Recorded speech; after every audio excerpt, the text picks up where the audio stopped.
Alright guys, welcome to the Noemi and Co podcast. I am so excited. So I launched this podcast years ago in North America in my parents' dungeon and basement. I loved it. I was interviewing a bunch of people in the Western sphere that are doing startups. But then now that I've moved back to my native country of Congo and I'm going to be spending all my time in the African continent, I'm like, let me chat with founders that are doing cool stuff that I'm interested in and investors and just share their story. I think there's something powerful about storytelling where we hear what other people are doing. There's something about visibility, seeing yourself in others, and just understand the ropes. And I think my interest when chatting with founders, like the one that we have today, is understanding how did they do it? What did it take? What were some of the challenges? And I'm going to be fully honest. Instead of getting an MBA, I'm too lazy. So I'm going to pick their brains, get their ideas, and then skip a couple steps. That way I don't have to suffer as much. So for today's episode, I'm so freaking excited. In Congo, I only selected 3 people this year that I wanted to interview. Only 3.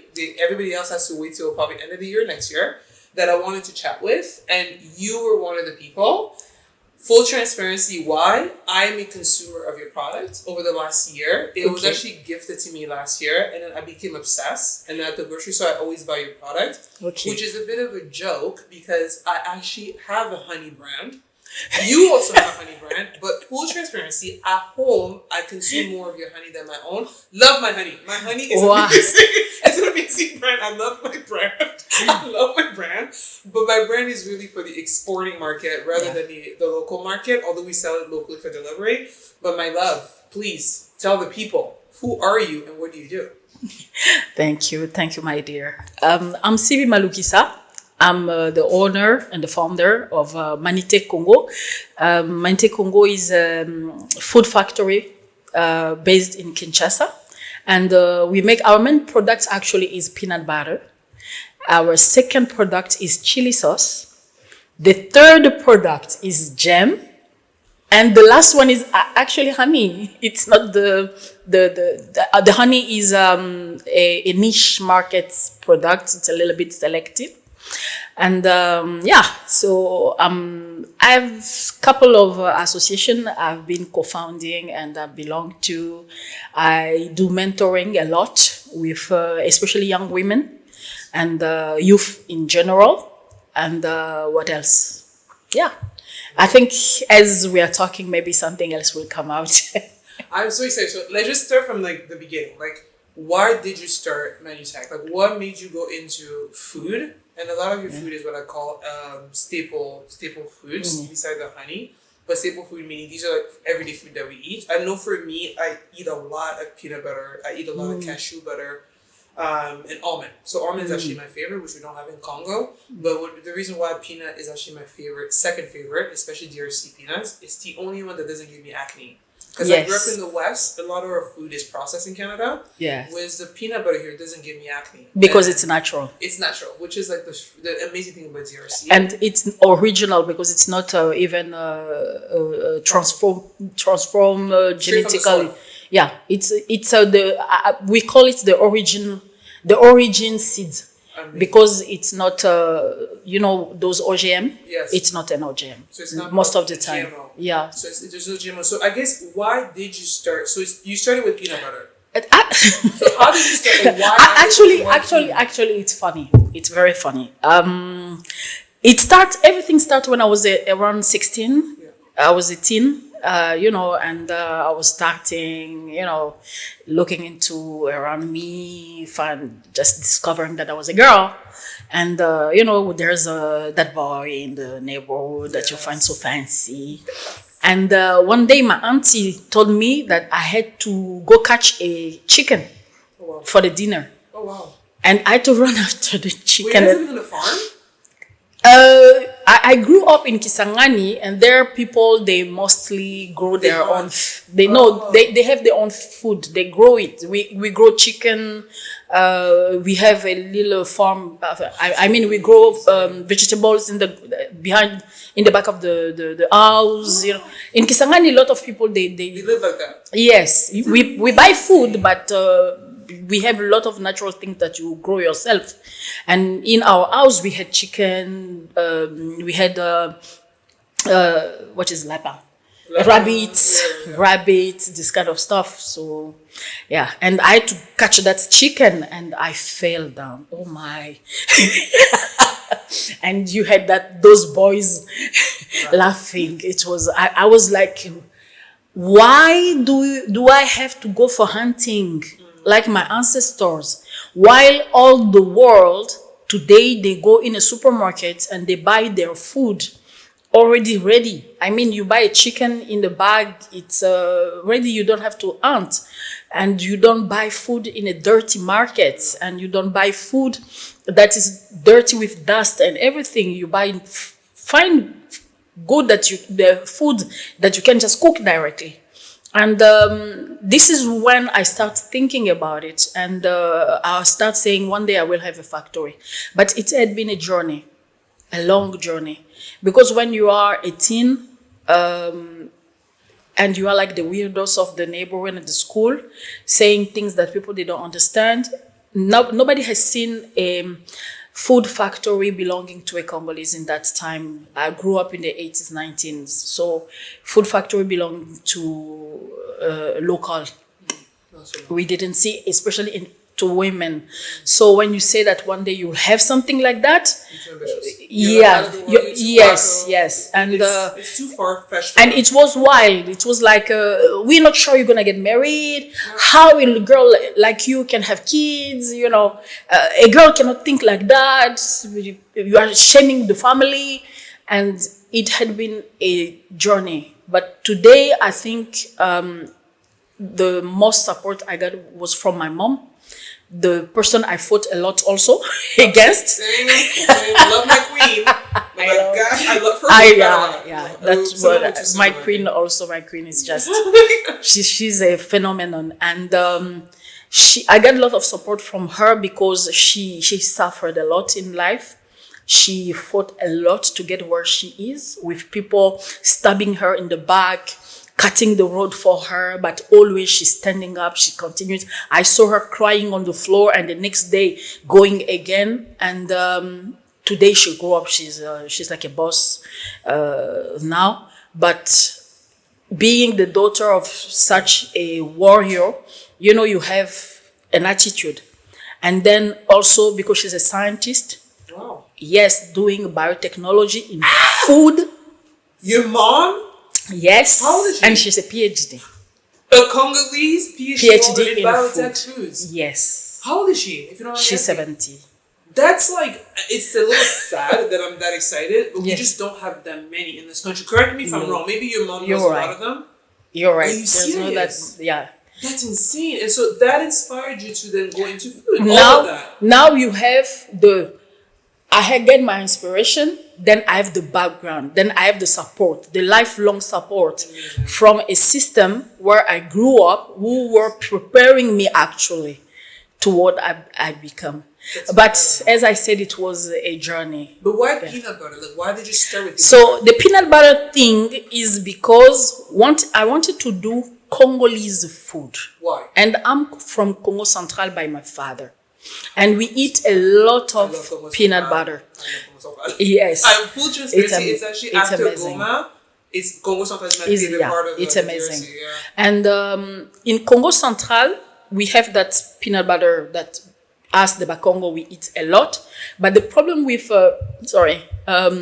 peanut butter in our country is that we are facing a problem with aflatoxins. What is that? It's a toxin that you find in peanuts that had been contaminated by mussels. So, so we are in an endemic country where you find it everywhere, actually. And it causes a lot of problems, health problems, actually. A lot of sicknesses are based on, are created by these products. But people, they just don't know it because they eat it every day and they don't relate their sickness. We are scientists. You're a scientist. Bingo. So then, like, that, okay. So now we get into a program of, they call it lutte contre les aflatoxines. Okay. And my mom was member of the committee. and I was in her team. And so we studied how to simplify the processing of peanut butter to have a healthy peanut butter. This is how I work on it in the university. Then it became my life project. Amazing. And what did you study, quickly, if you don't mind me asking? Unikin. You studied Biotechnology, of course. That's incredible. Okay, so that's amazing. So then I love that. So you sort of started as a project, and then after that you were like, okay, not only is this a food that's consumed by many, people are already buying it, but literally, so then this is what I call product market fit. I always say, find something that people already want, perfectly are already paying for, and penetrate the market that way, and then sell it to the people. So and bring just one thing that is different. That's different. So what was your differentiator? My difference area is the quality, the fine quality, because the peanut butter in our country is not produced into factories. It's not. This is why we have that quality problem that causes disease. So we needed to change. Remember what I said before. The idea of Manitech is to just correct not to correct, but to produce in a factory what we produce already traditionally, because we want to upgrade our food. The idea for me is that if you look around the new generation, my kids' generation, for example, few of them, they know what my parents was eating. So it's like So it's like just one generation away, and they are forgetting already what we used to eat. Why? Because everybody else has processed their food in factories. So you have the cheap, the fast, the everything, the fancy packaging. So when you have a fancy packaging for a noodle or for a pizza, it's simple for a kid to buy a frozen pizza to put in the oven. In 5 minutes, he can eat it. Or to go cook fumbwa, it will take 2 hours. And this is what, just to be clear here, as much as I'm Western as an independent, I cook the best pondu in history. I'm a pondu queen.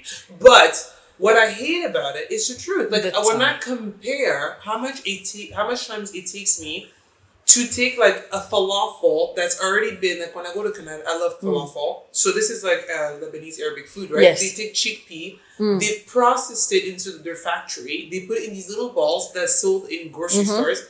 All I have to do, put it in the oven for 2 minutes, it comes out, and I'm good. And as someone that's very busy, or I would rather be on the couch reading my book than sitting there cooking, suffering. I don't want that. And I think you're totally right. And I think what you said that really hit me hard, one of the things that I find very sad with Congolese culture, and I'm guilty of this, my generation, because some of us left and are coming back, and coming back has been hard for me. I feel detached from my own culture. I don't sometimes identify to what is Congolese. Oh, don't worry. Even me, I grew up in this country, but I found out that I don't know some of the. Just to give you an example, one day I was buying mango, because to buy fruit you have to go very early, 4 a.m. to the market, and this is when you can buy in good price and good quantity. And so I went there, and while I'm buying my fruit, there is this lady coming with a fish dried or grilled, I don't know, and with a lot of chili. And you had a lot of people coming to buy from her. And I asked my driver, what is this? And my driver was like, come on, you don't know this. And I was like, I felt shame. I'm Congolese. I didn't grow up somewhere else. I didn't travel that much. I mean, I left this country the first time I was 30 years. So I've been growing up in a kind of box. And you see, this is why also we need to modernize our culture. As long as our culture will remain a tradition in our villages, our children are not going to get to it. And they can't, and they don't want to. And I think one of the other things too, that to your point that you mentioned that I think is so important, for me what's very hard is that anthropologists have studied how to preserve culture. And you see this in some of the, I think cultures that I think have done an amazing job at preserving culture is Indian culture. I always say that. Wonderful. Like the value system, and I grew up in Canada in a town outside of Toronto called Brampton. It's like 90% Punjabi. And you see it, I mean, growing up, Diwali was just normal for me to celebrate as a Christian. Yeah. But when you see I'll take the example of the Indian culture, Chinese have done similar things, Judaism has done the same thing. What they do is they're willing to pretty much sponsor their grandparents to move to Canada, babysit their children. I'm like, okay, maybe because it's cheaper to get your grandparents versus hire a babysitter. But no, a lot of my Indian friends are like, maybe, but also knowing me, our grandparents speak to us in Hindi. They speak to us in Gujarati. Sorry, I cannot pronounce it. That's how we preserve the culture. Our grandparents cook our food. We go to these assemblies or temples. And anthropologists have studied the two ways to preserve culture is food and language. Yes. The moment a nation loses those two things, which let's not forget, culture is tied to values, it's vanished. So I love the fact that what you said about your brand and your product, the mission really is, we're not deviating from Congolese food. We're taking what's in the informal sector, in the artisanal sector. What we're doing is industrializing it, modernizing it in terms of like it's widely available to the mass, to the people to consume it, but still appreciate it. Yes. And I think for me, this is like the part that I really want to talk about. Is okay, so you got from the education, your internship job, or in this sector that you're able to follow your mom's footstep into this project of peanut butter. So now take me through the step of like, okay, did you start, like me, I started everything in my parents' garage or basement in Canada. That's where my pizza come from. How do you go from going to, I'm assuming, farms or local, taking some of those peanut butter that are now not toxicated, that have gone through the cleaning process, to now taking those peanut butter, crushing them, treating them, to now having a factory? Like, give us like a brief of like, how do you go from like the ones that are on the soil that are I'm not sure we have enough time in this podcast. I'm telling you. When I say it was a journey because in that journey you had the university part where I had to find myself as a young adult because you go against everything that everybody knows and everybody's saying, and a mindset that is there, and you are the weird person going against it. And then there were a fight between me and my mom, a big fight, and another professor was coming into the corridor, and he heard my mom and me in our office shouting, and he came and said, "What's going on?" And we were like, and then my mom said, "Sivi, please, what do you want?" And this is when, in university, I'm telling you, we found out that we have the same idea, but like a coin, but she was this side and I was this side. But it was the same coin. I mean, how to modernize our food culture and to prosper it in time. And then I said, "This is what I want." She said, "Are you really willing to pay the price?" I said, "Yes. I'm going to work for it." And then I had to go with her and all the support. Very important episode because that shaped the rest of my life. Then as a young adult, I needed money and I needed some experience because, I was growing up in a family where girls, they don't go out, girls, they stay home, girls, they do this, they don't do that, And I didn't know even to come from my house to go downtown, for example. And then I had to find a job. There I learned also that when you want something, you have to go fetch. Don't stay home, it's not going to come. Nope. And a very big lesson that shaped also the rest of the story.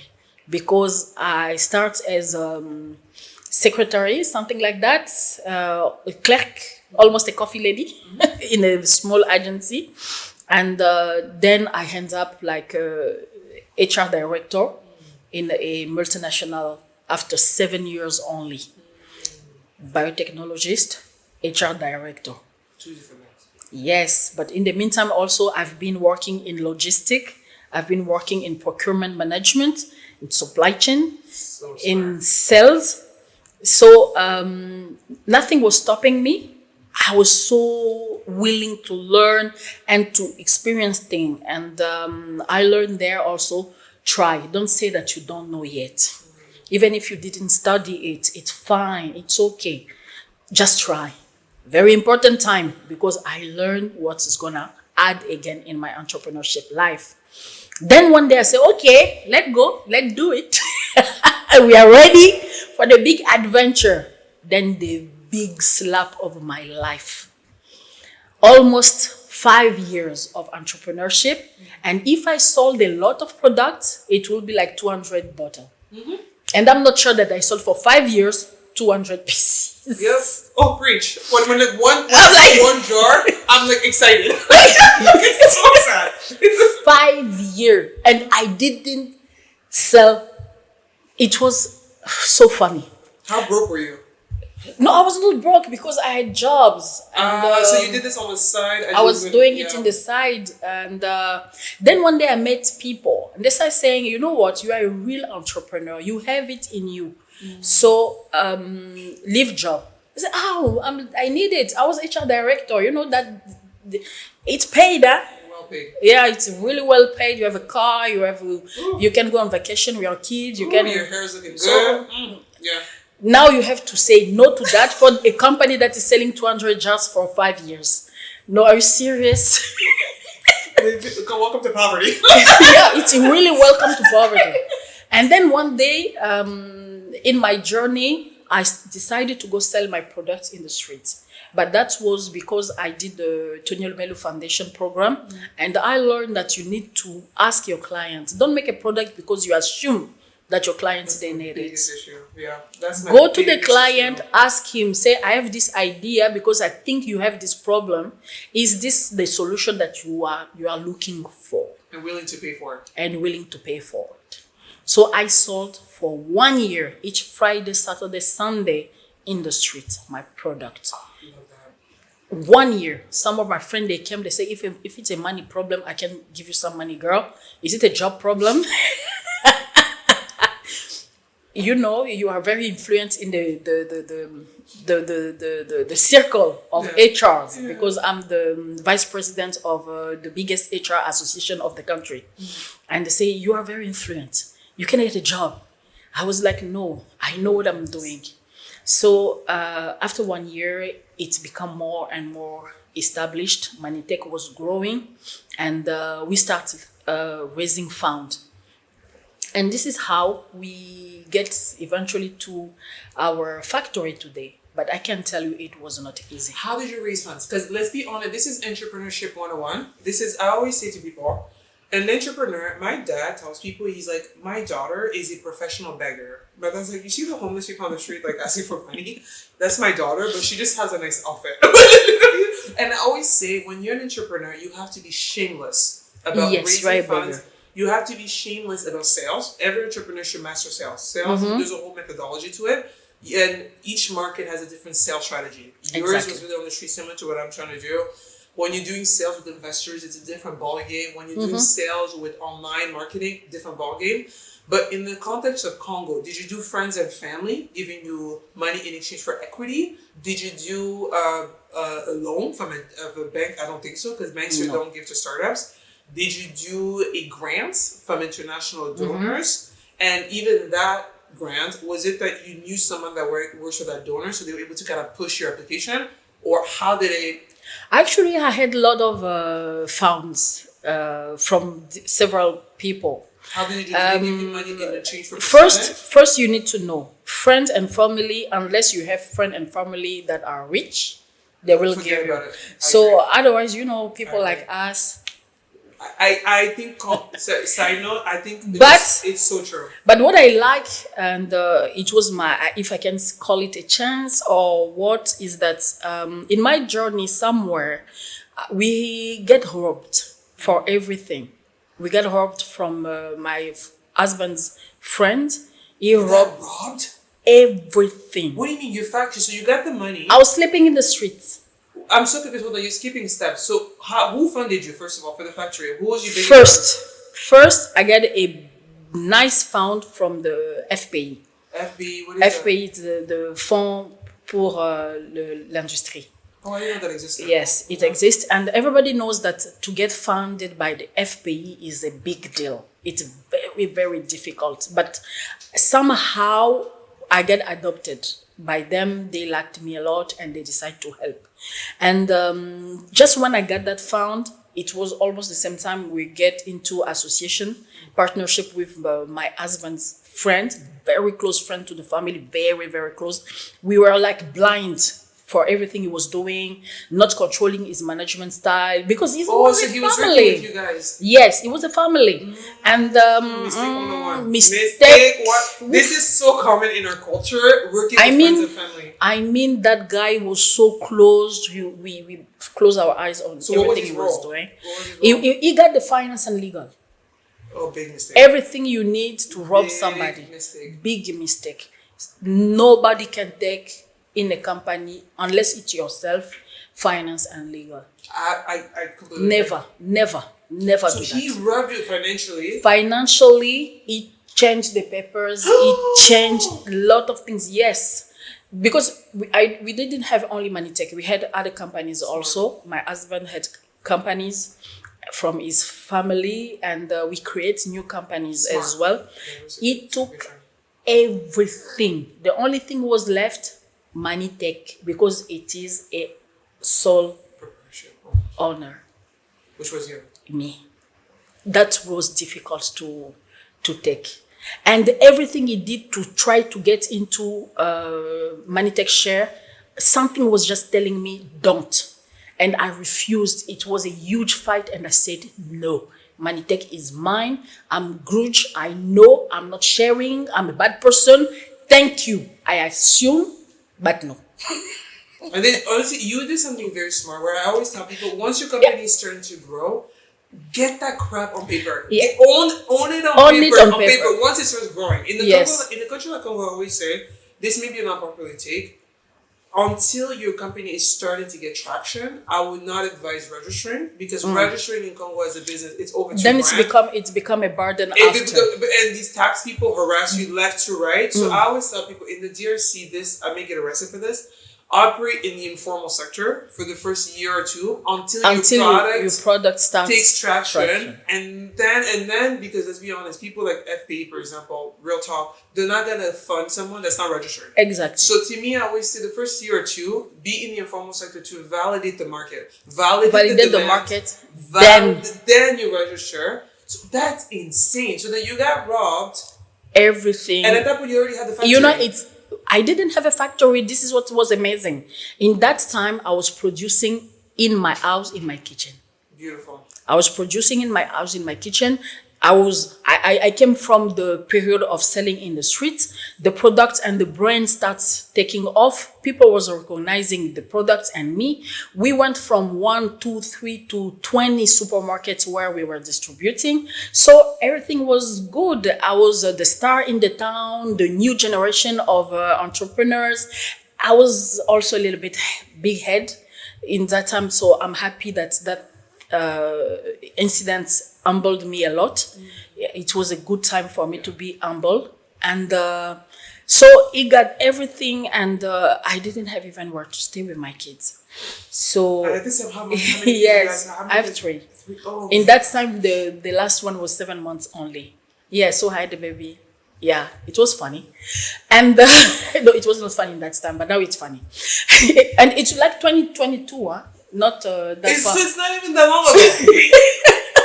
This is trauma. So hold on, okay, because I really want to get to this part. So in terms of your factory, this is what I'm super interested in, though. In terms of your factory. Now, what happened? Yeah.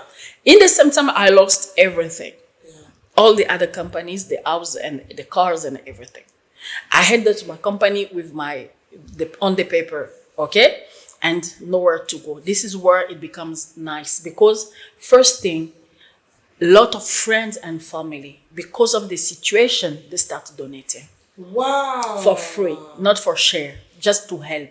But they were helping, like, buy food for kids, they give $100, $200, $500. But we needed that for food, yes, because we lost our companies. My husband and me, we are jobless. And we have 3 kids. How are we going to feed them?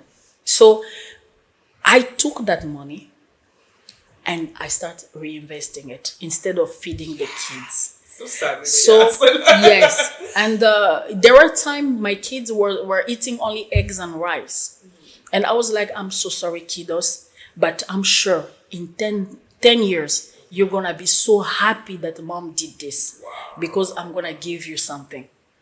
And especially the old one, she's 13 now, she was very helpful, and she said, Mom, this is the entrepreneurship journey. I'm with you. And my little wonderful girl, she's an entrepreneur. And then I started raising fund again. So I get fund from foreigners fund, those kind of fund who found African countries. So I got like Pierre Castel, the second prize. I got Kopapa Dempeme. It's a local, a government program to fund local companies up to $250,000 for if you are eligible. And also I got a private donator. I never say his name, but he's the one who gave like 60% Beautiful. of our investment. He's the one who literally built the factory. And he just gave because he said, you know what, I love what you do. I heard what happened and I see you running around. Nobody will help really take that money. It came in a bag. Yes, welcome to the DRC. So yes, it's like you even the bank, they ask you, where did you get that money? We love our cash. If you're doing business in the DRC, learn cash is king. I can't tell you. Even if I tell you, you won't believe me. Even if I tell you, you won't believe me. So it's better I don't tell you. Amen. Just put that money in the bank. So and he just say one thing. You cannot call me because I don't. He's so high placed. I cannot call him. I cannot talk to him. But he said, once you finish to build that factory, don't worry, I will know because I'm following. And yes, so when I finished to build, the first thing I did, I made a video and I make it went viral on social media because actually I wanted him to see it. Yeah. But now imagine, I'm the woman who get robbed, who get slapped on the face. I had a bad buzz on me with don't consume Manitech, make close Manitech. I had people insulting me everywhere. I had people loving me and people hating me at the same time. And I was like, the cost of success. I don't know what I did actually for people to love me or to hate me. So I'm just giving you, okay, whatever you choose actually, I love you too. Thank you. You hate me, I hate you too. So I didn't work for you to love me or to hate me, but if you feel like, you do you. And I was living like that, and all those found when it came, I was keeping what I was keeping to make sure that I have enough. And when I had enough, I built the most amazing factory you can have in Kinshasa. Yes, I'm telling you, from Congolese, because there is some amazing. Oh no, we're starting to get some incredible ones. I mean, the Pepsi one. They're not sponsoring Did you us, see that? But I saw the videos. I was like, hell no, yes. I was inside. Oh, but I haven't been yet. You know, one day. I just landed. I haven't. No, been one day I just received an invitation like this. Yes. From them, come visit our factory. I didn't do anything. I didn't ask for it. Let's not talk about them. They're not sponsoring. Anyway. You're right. I think for me, first of all, congratulations. I think what you've been through is like insane on another level, and kudos to you. I think for me, where I'm very much even more interested in this. Okay, let's now get to more the technical pieces. Thank you for the transparency on the funding, because that's something people are not transparent about, and I hate that. Like, I hate when I talk to people, they don't want to see where the money came from. I'm like, let's cut to the BS here. We're all founders. We want to know where the money is. One of my ideas is actually to share a table with the world of the top funding for businesses in Congo, the ones that are open and transparent. But the other thing I really wanted to talk to you about is like, so your factory, the machinery were imported, right? Yes. This is an issue that the hardest pill to swallow was for me, starting a business here, realizing that Congo, we don't produce anything, even like machinery. No. We don't produce anything. So this is something I always tell people, if you're going to go into industrialization, you need to account for the cost of importing the machines. and importing is a pain in the butt because dealing with DRC custom is either you want to put yourself through that pain of matadi nonsense, or you have to get a third party to handle everything. And you pay for it. The third party, you pay for it. And this is the thing I really want and it costs. It costs a lot. And this is the thing that I really want people to understand about doing business in Congo, because it's something that I get a lot. A lot of people reach out to me. They want to do business here. They don't know how to navigate it and all that stuff. There's a few things that you need to keep in mind. Doing business in Congo is just 10 times harder than the rest of the African market. I live in Kenya and I can tell you something. You know Nabufal? Huh? Nabufal. No. Nabufal is an African entrepreneur, influencer. And I loved one day in one of her videos, she said, doing business in DRC is not for babies. No, it's not for the weak. It's not for kids. It's not. You need to be mature enough. I don't really think maturity And you can't believe it. And she said in the video that she was talking to Mr. Dangote himself. And she was telling him, I'm not sure you are old enough to invest in it. Dangote is a goat. How can you tell a guy like this He's a goat. that is not old enough?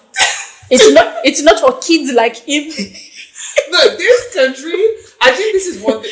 The steps that people need to take, because people are listening to your story, they see me that I can do that, and I will never discourage people for pursuing their dreams. I'm not doing that, because if someone discouraged me, I would not be where I was today. So please, if it's on your heart to do it, do it. But I always say to people that either didn't grow up here, or even those that grew up here that are bit detached, or in our case that came back as the word that I hate the most, diaspora. I hate that word. But I always say, there's a few things you need to be aware of. First of all, if you're going to build a factory, I would advise you to own the land.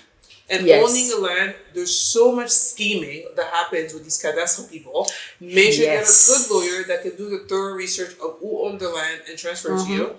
Then building a factory, unfortunately, local engineers and laborers, I found building a state-of-the-art, massive factory is sometimes beyond their education level, that you sometimes have to resort to foreigners that have been here for a long time. We have a huge Indian and Lebanese community that have a bit more experience in that kind of stuff. Even them, they bring the labor. But I heard that there is a local company, engineering company, but Indian one, who can do engineering. My factory was built actually by Congolese. Which is beautiful, which is what the other part I was going to say. I've researched it by all Congolese. Manitech is all Congolese made. But same here, but what I found with me that's been very painful, I wanted something state-of-the-art, massive. These guys just were not at that level. Like, building something but high very ceiling, big, they cannot. They cannot. And I think another big thing, like I said, is importing the machinery. If you're buying it from China, you're buying it from God knows where, custom is a pain in the butt, paying the third-party companies, which, by the way, Kinshasa or the rest of Congo, everybody's become a facilitator. Make them, and this is a huge thing for a lot of people. Who they're like, oh, this brother, this uncle, this family member is gonna help me. I'm telling you, BS. At that moment, that family member, the moment they see money, they're not family anymore. They want to cut. Like, literally, just be straight and be like, uncle, for helping me import this machine, how much? How much you want to be upfront? That will save you headaches. Yes. And make sure that this uncle has a track record of doing it in the past. Make sure that he got a company or he got, it's the advice of having a lawyer is the best one. You need a good lawyer. Because today, for me, my best friend is my lawyer. Oh, same. It's my lawyers. Okay. Because, but I'm going to end up with three. Because you need my lawyers. Lawyer. Like, this country is corrupted because of the legal system. Like, you need good lawyers. You need good lawyers in every level. In every level. And I think even another thing I was even going to mention is we're at the part of your factory. Now you have the machinery. What I want to even talk about even more now is I don't want to get too negative, because I think this is where a lot of people complain about Congo. They're like, oh my God, Congolese people were always so negative about our own country. Which, to be fair, I look at my friends that are Kenyan and even my Nigerian friends, they're more positive about their country, and their country is a mess. I mean, if you can handle Lagos, you can handle Kinshasa. But let's be honest, today Nigeria is the top 4 top performing African countries. Yeah. So they're doing something right. Whereas us, there seems to be that shame towards our country and we're too critical. Yeah. But before we get to the positivity, we need to dive in a little bit into some of the challenges. So people have a better idea of operating here. And I want to turn those challenges into opportunities. So one of the things that I want you to quickly mention for us is what has been, you talked about some of the challenges that you've been through, but in terms of the operation, I already can tell you, my biggest challenge has been, dealing with humans. Like I followed through on my word. You saw me when I invited you on this podcast. Send your calendar invite, question. Like it's like when I tell you that I'm going to do something, I followed through. I realize you people don't have those kind of standards. We don't do. So it's very hard to operate a business that way. My company introducing documentation in an informal sector where everything is cash, people don't want to be traced, has been a huge challenge, even internally as a company. So that I had to teach my people. How have you been navigating things like bribery, corruption, taxes? And you don't have to go into the nitty gritty. No, we don't. We don't call it like that. So the first step. Yes. We're not calling it like that. What do we call it? What do we call envelopes? What do we call it? No, it's just motivation. Coffee. You can have that dinner. I cannot come with you. But this is a hard thing. Okay, doing business so I'm just buying you one beer, but I'm not coming to drink with you. Okay, so just go drink yourself. Go drink yourself. So make sure at the end of the month, though, when the tax bill comes, I'm gonna pay it, but please make sure that my payment actually goes through, and that next month your people are not harassing me. Exactly. That we have that. So electricity now. How do you deal with electricity? No, electricity is a nightmare. I prefer. Let's talk about that. I'm not negative. I'm just saying the truth. It's a nightmare. Just yesterday, in some point of the day, I closed my computer, and I was playing with my telephone for like 4 hours. I was just playing with my telephone. I'm not here. I'm not the boss of this company. Nobody talks to me. Leave me alone. How much of you? Because you said that the power went out, because how can you operate a factory without electricity, without water? We are a food factory, and you have an amount of a invoice that comes, and every time it comes, I pass out. On average, because on average, how much do they charge you? You know, we are in Congo. There are things we cannot speak into. But it's a bill. It's a bill. No, we cannot talk about this kind of things. It must be that bad then. Because if it was $20, we cannot. We cannot talk about that. Did you lose products? But yes, because when it goes, and yesterday the power went and my generator broke. So impossible for us to work. You have to pay your people. You still have to pay that electricity that didn't come, and we are paying for hair because water doesn't come from the sink. So you pay for a lot of things. You pay for the rent for that day, even if you didn't operate. Okay? And it's a nightmare. But these are things last week, if I can calculate for 6 working days, we didn't have electricity for 4.5 days. What happens to your product? Do they melt? No, our products, when it's finished product, it's okay. We don't have a problem with that. We have a problem with the stock of raw material that is fragile because it's vegetables.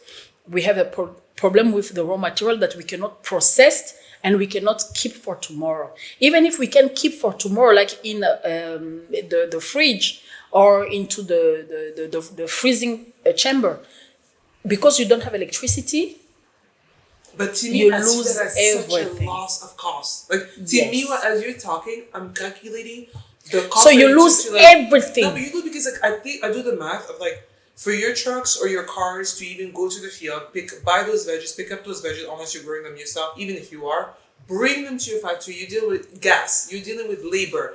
Then it gets there. You lost all that. All that. That's major cost. And then let's be honest, how much are you charging for your peanut butter for you to make up that loss? Not as much. No. And another thing I'm also super curious to know, how have you been navigating competing? And the tax, we are not exonerated in tax. Oh, that's like we're not, which is crazy because we're food. Which is very unfair. Unfair to local Because producers. yes, because imported food is Exactly. exonerated. Which I mean that we don't talk about. Congo, I did a research. 80 to 85% of the food sold in Kinshasa or in Congo are imported. Imported. And a lot of people are like, well, why don't you guys just produce? I'm like, if you see the headaches, it's exonerated. To import, they get exoneration, and locally, it's not exoneration. This is why the price of products are a little bit higher from the local production, and so you are not competitive, and people will still buy what is imported. Yes. So it's better than you go make it in India and just bring it to DRC. You bring it to DRC. It's the same product. You are going to sell it, but it's going to be cheaper. But as an importer, I did my research. Sometimes you even make more money though. Exactly. Because you bought it. A lot of people, what they do, they buy it in bulk in South Africa. South Africa is cheap for everything. When you compare to the dollar, they buy it in bulk for cheap in South Africa. For like, let's just do a dumb math. They buy the honey. South African honey is really cheap actually. They buy it in bulk for like 50 cents a jar. Yeah. They bring it through Luanda. It comes through with their trucks. They come here. They're selling it at the superstore for $3-4. $3-4. $5 to $10. $5 to $10. And look at this margin. The margin of 50 cents to $10. That's over 200% margin that they just made like that. But producing local is such a headache. To your point, and I think these are dynamics that people don't take into account when opening these kind of businesses. And to your point, one of the biggest challenges I found with growing that's very discouraging. I've traveled to so many countries, and I can confidently tell you, we are the only country that I've seen where we have this complex for foreign product, foreign culture, which is where I think colonization really messed us up. And unfortunately, sometimes you are more inclined to buy foreign products because you trust it more, because you think that it's cleaner, it's nicer. You are willing to pay double the price, or sometimes you're even willing to pay cheap because it's cheaper. But you're not informed as a consumer. Because I've lived in California for a couple of years, San Diego. There's this pride in Californians to even pay double for something that grows locally.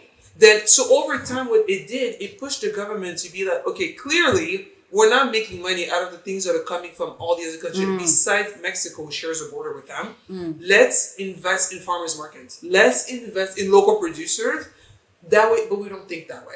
But I guess that's more the challenges. I guess for me, what I now want to hear from you, you talked so much about some of the things you've been through, how you built this brand, which I think is, my God, it's amazing. What would you say has been, you look back at these last couple of years, one win that in your business, I really want to focus on the business, one win in your business that was like, aha, we can keep going. I built the factory. That was it. I did it. When you looked at that. You know, I will just tell you, the day my mom came in the factory and she looked at it, she took her phone and she started filming and she started saying, my baby is not a fool. Oh. My baby is not crazy. She knew what she wanted. People didn't see what my baby was about to. Oh my God, the shame is away. And I was looking at my mother and I realized since I was 16, people were saying that I was weird. You are going to build a factory. How? With which money? Did you see a Congolese woman with a factory? Did you see even a Congolese with a factory? What makes you think that you can have it? Who in your family had a factory? So you have all those things. You are a black woman. Not only any black woman, you're an African black woman. Not in any countries. Congolese. You are born, you grow up, you rose, and not into a fancy, rich neighbor. No, I was Kisangani, and in Kisangani, I was those kids who are going to school with plastic sneakers or babouche. Yeah. And sometimes it broke and you put it in your and you walk just barefoot, or you start to fix it yourself. Okay? And when you see that background and fixing my thing, one day I will be rich and I will buy expensive shoes. So people will look at you like this. See? Yeah. So I came from where they kill the dreams. They tell you, you need to think how to raise kids and to be a perfect housewoman than to be a boss lady.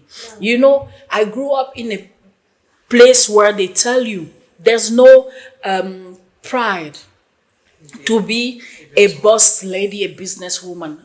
Of course, if you are a boss lady, actually you are going to go through divorce. You are going to go through you be lonely. You know, No man is gonna want you. you are not going to be a mom. Yep. It's like either or. It's like we cannot have both. It's like they make you think that it's either, and the other side, which is the business side, is always more demonized in our culture than the family side. And they say that if you want to be a boss lady, it means you are a boy. Yeah. So I went even through that period where my name was not Sivi anymore, it was Frederic. Freddy, Kapapa. Don't laugh, it's a true story. I'm telling you, I went through that process where they even told me, you're the most ugly girl of the neighbor. I can't. So I went through all those things. And today I imagine my being the mother of a kid. Everybody say that, I'm sure your kid is okay. And then she's coming and she said she's not a fool. She's not crazy. This is the wow moment. This is my revenge to life. And when sometimes I just sit there and I say, now I can say, I did it. From here, God take me where He went.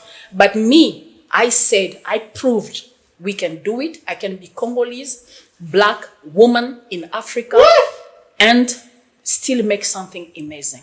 Ow.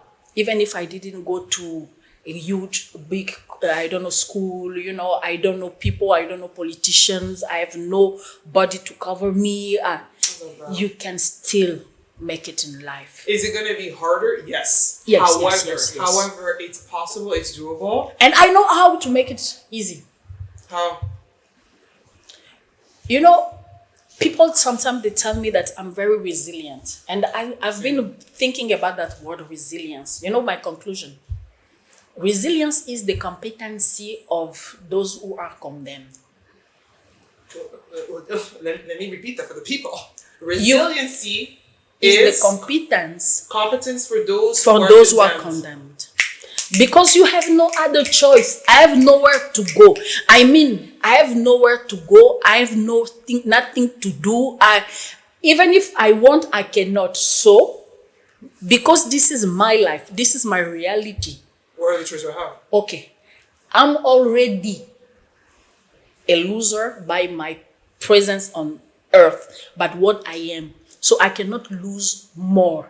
So if I cannot lose more, let's do what we can. I always say, even me, I'm gonna be the best loser ever. Amen, as a preacher. And I always say, even me, I always say my best resiliency and push in business comes from when I'm broke.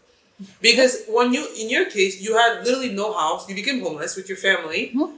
What else do you have to lose? Your dignity is gone. You can't afford anything. So you're like, at this point, if I don't try, if I don't make this work, nothing else to back me up on, no family wealth, no nothing. So let's go. Yes, let go. For me, it was just let go. Let go, let's do it. We have to do this. Yes, we do it. Okay. Then eventually, one day you look back and you say, oh, I did all this. And time. And I think what I love about your story that I think a lot of people need to really remember, and this is something that I feel like I'm getting old, but I'm not. But one thing I'm learning about age that I'm starting to appreciate is time. I think when you're young, you're impatient and you want things to come to you quickly. And I think I come from a Western social media generation, millennial, that social media has sold us this idea that things are instantaneous and that success is overnight. And to be fair, I come from North America where the American culture is very influential. So you had that dot-com era of people that started startups and businesses, because I come from a tech background, started businesses, and they were able to get an investor for 100 million. They were able to sell. It's just a very common story. But then over time, you start to look back at some of the history of the books, some of the more traditional businesses like the food industry that have made it through different economic disruption and times. The key that I've noticed is they stuck through it. It's a time game. And I think with Congo, what I've noticed is many Congolese people, for some weird reason, we want that instant success, whereas other cultures that come here and that make it, they've been here for like 10, 15 years. And you're like, oh, okay. 15. They are here for 50, 100 years for some of them. Some of them are generational. Big foreigners' fortunes of this country. The one we know now is the second or the third generation. And they started working in their dad's company when their dad was working for Mobutu as like a shoe cleaner. And their dad was building the company on the side. And then the dad was like bringing on the kids after school to help them. And today the kids have taken over the reign. And they know how to manage this economy without complaining. They're kind of like, okay, Congo is corrupted and it sucks. But here's how to navigate it while succeeding. So I think, first of all, unfortunately, we have to come to the end of the podcast. I'm going to be talking to you. But I have these two questions that I always ask when I have my previous podcast that I'm going to bring back because I love these two questions. Soon to close out. One, in two words, how would you best describe yourself? Ooh. 2 words. Stubborn. Love. I'm very stubborn, and how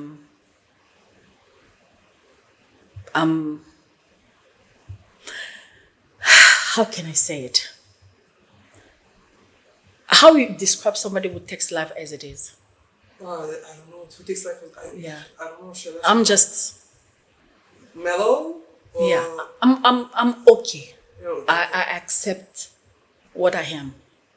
My life as it is. It's not perfect, but it is mine. Acceptance. Okay? It's acceptance of myself. I love that. So it's like I'm not deceived by myself. I'm not sad about it. But, it's me. I'm a star in a sky. And I'm not looking at another star saying that, oh, that star is brighter. No, I don't care. Bright as you want. But me, I own my place. I like it. It's not perfect, but it's mine. I love that. Stubborn and acceptance. Yes. And the last question that I love is, okay, upon leaving this earth, so you're leaving this earth, death, you're looking back, people like you're kind of having like a bird-eye view of your funeral and looking back. What is one legacy that you want to be remembered for? Like how, in like one word, how would you want people to remember you? Inspiration. You want to inspire the world? Yes. Because this is what I didn't have when growing up. This is why I couldn't express myself because I didn't have the reflection. But now I have created that reflection for the others. So when I go, I will ask God, please let me see the impact. How many companies? How many kids? How many success in career behind me? How many people will sit in a big office, okay, and say, oof, I met Sivi Malukisa. Thanks God. So that's inspiration and transmission. If I can do it. I love that. Thank you. And this is why I take time with my mentees. I really take time with my mentees to make sure that they have enough to go up. You're amazing. Ladies and gentlemen, thank you, my love, for the podcast. Oh my God, thank you so much.